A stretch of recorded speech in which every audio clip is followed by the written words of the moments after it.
Shalom, damai di hati. Saudara-saudara, kita jumpa lagi dalam channel YouTube Marturia Bukit Kasih Girian Permai dalam pengentaran Tuhan di tanggal 16 sampai tanggal 22 Februari 2025. Kita hendak merenungkan firman Tuhan dalam kitab Amsal pasalnya yang ke-9, ayatnya yang pertama hingga ayatnya yang ke-18. Tapi sebelum kita membaca firman ini, marilah kita berdoa. Ya Bapa kami di sorga, kami berdoa kepadamu saat ini, dimanapun kami, dalam keadaan kami pun ini. Kiranya Engkau menghentar setiap perjalanan firman, supaya kami diberikan nasihat, kami pun juga diberikan pilihan yang tepat untuk menjadi jawaban dalam kehidupan ini, memilih mana yang harus kami pilih. Maka tentunya kami butuh Tuhan, sehingga biarlah kiranya Engkau akan menopang hidup kami untuk memilih jalan kebenaran, berhikmat di dalam Tuhan. Biarlah ketika kami semua yang mendengarkan bahan renungan khotbah ini hendak melakukan firman, bahkan mengambil keputusan di dalam firman ini, maka kami bermohon Tuhan mampukan kami supaya kami tetap bertahan di dalam iman dan memilih jalan kehidupan. Maka inilah firman-Mu ya Tuhan Allah, kiranya Engkau bekali kami semua di dalam nama Tuhan Yesus. Amin. Saudara-saudaraku, firman yang hendak menjadi perenungan kita terambil dalam kitab Amsal pasalnya yang ke-9, ayatnya yang pertama hingga ayatnya yang ke-18. Firman Tuhan dalam judulnya Undangan Hikmat dan Undangan Kebodohan. Hikmat telah mendirikan rumahnya, menegakkan ketujuh tiangnya, memotong ternak sembelihannya, mencampur anggurnya, dan menyediakan hidangannya. Pelayan-pelayan perempuan telah disuruhnya berseru-seru di atas tempat-tempat yang tinggi di kota. Siapa yang tak berpengalaman, singgahlah kemari. Dan kepada yang tidak berakal budi, katanya, marilah, makanlah rotiku, dan minumlah anggur yang telah kucampur. Buanglah kebodohan, maka kamu akan hidup, dan ikutilah jalan pengertian. Siapa mendidik seorang pencemooh, mendatangkan cemooh kepada dirinya sendiri, dan siapa mengecam orang fasik, mendapat celah. Janganlah mengecam seorang pencemooh, supaya engkau jangan dibencinya. Kecamlah orang bijak, maka engkau akan dikasihinya. Berilah orang bijak nasihat, maka ia akan menjadi lebih bijak. Ajarilah orang benar, maka pengetahuannya akan bertambah. Permulaan hikmat adalah takut akan Tuhan, dan mengenal Yang Maha Kudus adalah pengertian. Karena oleh aku umurmu diperpanjang dan tahun-tahun hidupmu ditambah. Jikalau engkau bijak, kebijakanmu itu bagi dirimu sendiri. Jikalau engkau mencemooh, engkau sendirilah orang yang akan menanggungnya. Perempuan bebal cerewet, sangat tidak berpengalaman ia, dan tidak tahu malu. Ia duduk di depan pintu rumahnya, di atas kursi di tempat-tempat yang tinggi di kota. Dan orang-orang yang berlalu di jalan, yang lurus jalannya, diundangnya dengan kata-kata. Siapa yang tak berpengalaman, singgahlah kemari. Dan kepada orang yang tidak berakal budi, katanya, air curian manis dan roti yang dimakan dengan sembunyi-sembunyi lezat rasanya.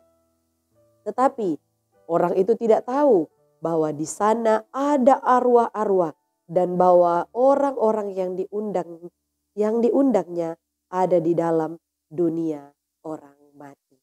Demikianlah saudara-saudara firman Tuhan yang saya bacakan untuk jadi perenungan kita di sepanjang minggu berjalan ini. Shalom, damai di hati, saudara-saudaraku, dalam tema yang hendak kita renungkan yaitu buanglah kebodohan, maka kamu akan hidup dan ikutilah jalan pengertian. Ada banyak hal saudara-saudara yang terjadi dalam sikap era hidup kita sekarang. Karena terkadang bahasa gaulnya kita sebut dengan FOMO. Apakah itu FOMO? Dalam bahasa Inggris itu diterjemahkan artiannya fear of missing out. Orang-orang di zaman sekarang lebih takut kalau dia tidak mengikuti perkembangan zaman. Atau yang biasa kita kenal orang-orang yang lebih takut kalau ketinggalan tren. Ada video-video yang beredar semua harus sama untuk mengikuti era zaman ataupun juga segala sesuatu yang timpang tindih terjadi dalam keadaan dunia modern. Yang artinya orang di zaman sekarang ini lebih berlomba-lomba untuk viral. Nah, ini menjadi perenungan kita saudara-saudara. Dalam pilihan-pilihan kita, dalam keadaan gereja, dunia pelayanan yang banyak kita nikmati, orang-orang di zaman sekarang lebih takut kalau dia ketinggalan gadgetnya daripada Alkitab. Ketika ketinggalan gadget, orang-orang akan pulang kembali mengambil gadget karena ada berapa banyak hal penting yang teralami. Tetapi ketika Alkitab yang biasanya kita sering bawa dalam pelayanan, ketika kitab ini tertinggal, saudara-saudara kita tidak merasakan kehilangan sama sekali. Mirisnya, ini yang mau diuji dalam kehidupan kita oleh pengamsal. Banyak hal yang mau ditunjukkan kepada kita. Pengamsal dalam firman yang kita bacakan ini, di kitab Amsal pasalnya yang ke-9 ayatnya yang pertama hingga ayatnya yang ke-18. Saudara-saudara, memang kitab Amsal ini ditulis oleh beberapa orang. Tetapi lebih condong kitab Amsal ini dituliskan oleh Salomo. Meskipun di pasalnya yang ke-31 dituliskan oleh Raja Lemuel dan di pasal sebelumnya dituliskan oleh Agur. Jadi ada beberapa penulis di dalam kitab Amsal. Tapi yang mau dikaitkan dengan pemahaman kita yaitu kitab yang ditulis oleh Salomo ini. Apalagi di pasalnya yang ke-9. Ada banyak hal yang teralami dalam kumpulan ayat-ayat ini. Yaitu tentang menekankan kebenaran dan takut akan Allah. Itu adalah sumber hikmat. Saudara-saudaraku, kitab ini sebenarnya mau menyampaikan tentang tuntutan atau perintah Allah yang mau dihentar supaya dalam pelajaran yang diambil manusia punya pengalaman hidup yang berhikmat. Karena memang saudara-saudara ada banyak orang-orang yang hidup dalam gambaran pengamsal yang artinya ada sebab dan ada akibat. Dan ini menjadi bagian bagi Salomo, saudara-saudara. Dia adalah orang yang berhikmat. Dan memang dalam firman ini tertulis dalam kitab Raja-Raja pasalnya yang keempat. Ayatnya yang ke-29 sampai ayatnya yang ke-32. Salomo diberi hikmat oleh Allah. Dan itu adalah hal yang sangat spesial tercatat dalam sejarah Alkitab. Dikatakan bahwa dalam kitab Raja-Raja 4 ayatnya yang ke-29 sampai ayatnya yang ke-32, Salomo menuliskan dan dia pun juga diajak untuk lebih bijaksana mengubah 3.000 amsal. Bayangkan saudara-saudara, ada 3.000 amsal dan itu adalah masa peralihan ketika dia membandingkan hidup daripada Daud yang menuliskan tentang nyanyian-nyanyian di Mazmur sehingga termotivasi dari seorang papa kepada seorang anak. Dan di situ pun juga dikatakan bahwa Salomo dia menuliskan nyanyian, ada 1.005 nyanyian. Jadi memang ada banyak hal yang telah dialami oleh Salomo dan itu dituang di dalam kitab Amsal. Saudara-saudaraku, memang dalam keadaan kita ketika kita menghentar apa yang menjadi inti daripada khotbah ini Apa yang mau ditarik dalam maksud firman ini? Nah, saudara-saudara, karena keadaan kita, maka saya dapat kategorikan hikmat versus kebodohan. Dan ini menjadi pilihan untuk kita semua. Manakah yang akan kita ambil? Hikmat yang dalam hal ini sama seperti kebijaksanaan ataupun kebodohan. Di jalur yang berbeda, ada 1000 orang yang lebih condong memilih nikmatnya kebodohan daripada 1 orang ini yang lebih memilih untuk tetap bertahan dalam hikmat. Nah, saudara-saudara, dalam perenungan kita sepanjang minggu berjalan ini, Kristus dan dosa itu adalah seperti 2 musuh yang bersaingan erat untuk memperebutkan jiwa manusia. Itu dapat kita baca dalam perenungan kita di ayatnya yang pertama. Hikmat telah mendirikan rumahnya, menegakkan ketujuh tiangnya, memotong ternak sembelihannya, mencampur anggurnya, dan menyediakan hidangannya. Dalam ayat pertama, saudara-saudara, kenapa digambarkan 7 tiang? Dalam firman Tuhan di minggu yang sebelumnya kita diajarkan tentang 7 tahun ketika orang-orang Israel hendak membacakan surat. Dalam minggu berjalan ini, saudara-saudara, kita dihentar kembali dengan 7 tiang. Yang artinya dari 7 tiang itu disebutkan bahwa ada kekokohan, ada keteguhan yang mau dihentar bagi umat, bahkan bagi manusia. Bahwa ketika kita mendirikan sebuah bangunan di dalam 7 tiang itu, maka ada rasa kekuatan tapi juga kokohnya dalam iman kita untuk melanjutkan hidup dalam pelayanan, memilih hikmat.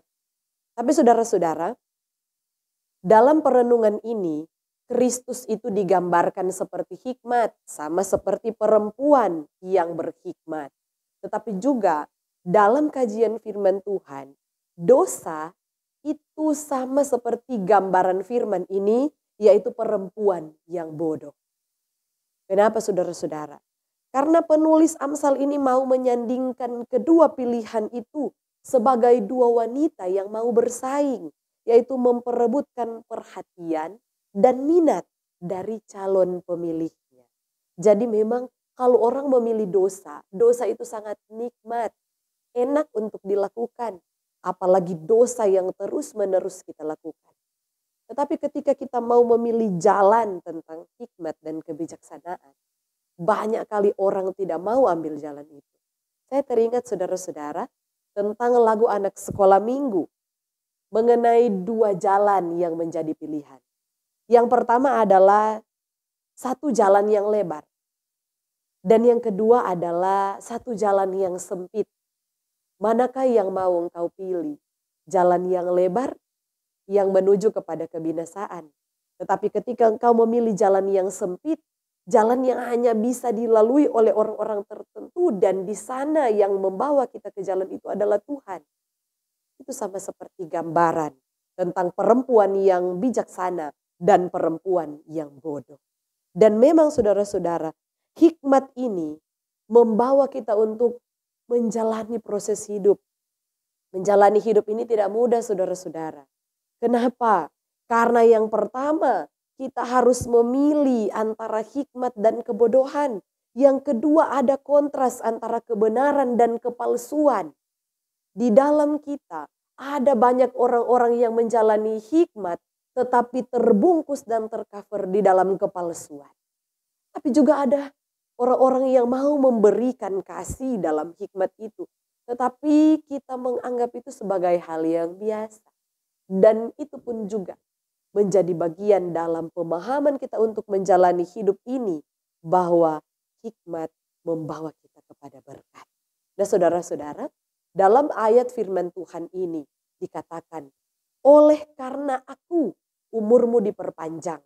Dapat kita kaji bersama, aku di sini menggunakan huruf kecil.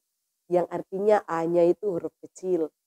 Dan dalam terjemahan, aku di sini adalah artinya hikmat. Maka Lalu saya membacakan kembali. Karena oleh hikmat umurmu diperpanjang dan tahun-tahun hidupmu ditambah. Artinya ketika kita hidup di dalam hikmat, maka ada berkat yang akan diberikan kepada kita. Jika kita pintar untuk melihat banyak hal, banyak situasi, maka kita akan menuju kepada kehidupan. Dan ketika kita akan pilih mana jalan yang akan kita ambil. Kita ambil hikmat ini untuk menuju kepada kehidupan, atau kita ambil masa-masa kebodohan ini menuju kepada kebinasaan. Maka saudara-saudara ditantang untuk memilih.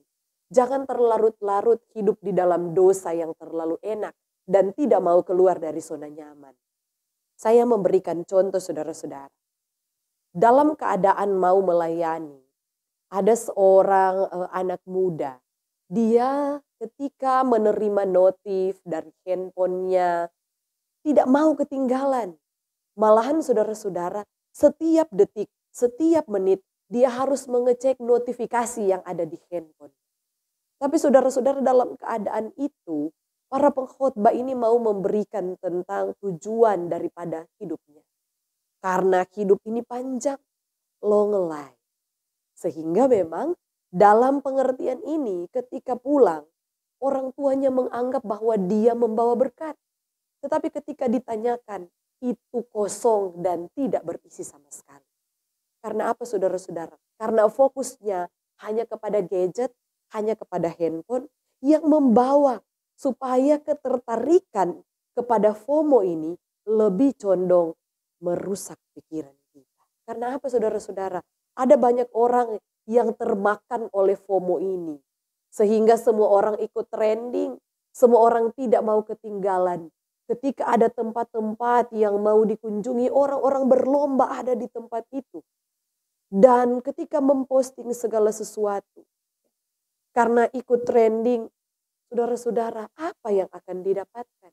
Jika itu menghasilkan, maka baiklah keadaan kita. Tetapi jika kita malah dirugikan, maka sia-sialah keadaan kita. Di sini mau dihentar kepada kita, undangan mana yang akan kita terima. Apakah kita akan terikut secara mental kita, rusak dengan keadaan dunia, karena kita termakan oleh sosial media yang setiap hari membawa kita untuk hidup dan terjerat kepada dosa. Segala sesuatu yang viral zaman sekarang adalah tentang ketidakbaikan. Kenapa saudara-saudara? Ada banyak orang yang mengedit banyak hal dan diposting di sosial media. Dan secaranya kita biasanya telan mentah-mentah. Keadaan-keadaan kita sibuk mencari berita, kita sibuk mencari tahu keadaan orang yang sedang viral ini. Dan itu memperumit keadaan kita. Kita bukan membagi firman Tuhan, kita bukan membagi tentang hal-hal yang baik. Tetapi kita malah sibuk dengan keadaan dunia yang semakin FOMO. Saudara-saudara, ada satu orang dalam grup WhatsApp yang saya miliki setiap hari saudara-saudara. Dia mengirimkan kata-kata yang sama. Dan itu setiap hari tidak pernah terlewatkan. Dari tahun 2024 sampai sekarang tahun 2025. Apakah kata-kata tersebut? Satu kalimat yang simpel tetapi menggugah hati. Yaitu, sudahkah Anda membaca Alkitab hari ini? Bayangkan saudara-saudara. Setiap hari dia mengirimkan kata-kata itu. Dan itu menggugah bahwa ternyata media sosial digunakan untuk hal yang baik. Tetapi ada juga media sosial kita gunakan untuk ketika kita menggunakan firman Tuhan dan kita menyerang orang lain dalam ayat-ayat firman Tuhan yang ada di dalam Alkitab. Dan itu terkadang membuat kita, marilah kita menyerang mereka dengan ayat-ayat Alkitab yang tercatat di sini supaya dia bisa tersinggung, dia bisa bertobat. Tapi saudara-saudara, dengan cara-cara yang salah, kita terus-menerus melakukan itu. Maka hari ini saya mengajak saudara-saudara, lebih banyaklah untuk menggunakan hikmat, menggunakan kebijaksanaan, supaya kita tidak salah tempat. Sehingga dalam firman ini saudara-saudara, kita tidak dapat mencuri jalurnya pengetahuan. Kita tidak bisa mencuri jalurnya kebijaksanaan di antara orang lain. Tetapi ketika kita melakukan itu, hikmat yang ada pada kita, maka disitulah berkat yang Tuhan persiapkan ada dalam kehidupan kita. Sehingga saudara-saudara, pilihlah kehidupan, di antaranya hikmat yang bekerja atas hidup kita. Tapi jangan mau terima undangan kebodohan. Karena dari undangan kebodohan kita akan termakan dalam sisi dunia ini. Dan kita pun juga akan terjerat dalam dosa, dalam hal yang fana yang tidak bisa untuk memberkati orang lain. Karena apa? Karena pikiran dan mental kita terganggu oleh undangan kebodohan. Maka saudara-saudara, saya mengajak pula kepada kita semua supaya kita menjadi berkat untuk orang lain, bukan menjadi batu sandungan. Sehingga kita terus diberkati oleh Tuhan. Maka terpujilah nama Tuhan dalam firman ini. Kiranya Kristus menjadi berkat dan firman ini dapat kita bagikan untuk semua orang. Tuhan berkati. Amin. Mari kita berdoa. Ya Bapa kami di sorga, terima kasih. Keadaan kami ini dipulihkan Tuhan, supaya kami boleh menjadi sarana untuk menjadi bagian dalam undangan hikmat dan kebijaksanaan itu. Malahan kami akan menjadi berkat ketika kami boleh menjadi bagian di dalam firman, melakukan apa yang baik, apa yang benar, yang tercatat di dalam Alkitab. Kami sebarkan kepada banyak orang, supaya ada begitu banyak orang yang mau dipelihara, mau dinasehati, bahkan orang-orang yang mau dibentuk sama seperti bejana-Mu. Sehingga ya Tuhan Allah, di dalam firman ini kami dapat berkarya sebagai orang Kristen untuk jangkauan kami lebih luas menerapkan firman Tuhan. Terima kasih untuk firman-Mu yang luar biasa ini. Kiranya kami semua diberkati supaya semakin hari kami mendengarkan tentang hal-hal yang baik di dalam firman, maka akan semakin banyak pengetahuan dan hikmat yang kami dapatkan di dalam firman. Terima kasih Tuhan. Ini kami yang berdoa di dalam nama Tuhan Yesus. Amin. Saudara-saudaraku, demikianlah firman Tuhan dalam menjabarkan trilogi pembangunan jemaat. Bagi kita semua, kiranya firman ini memotivasi dan memberkati kita. Sehingga saudara-saudara jangan lupa untuk terus subscribe, like, bahkan share video ini ke media sosial kita, menjadi berkat dan memberkati media sosial kita, supaya kita terus diberkati Tuhan. Kiranya Tuhan Yesus berkati orang semua. Shalom, damai di hati.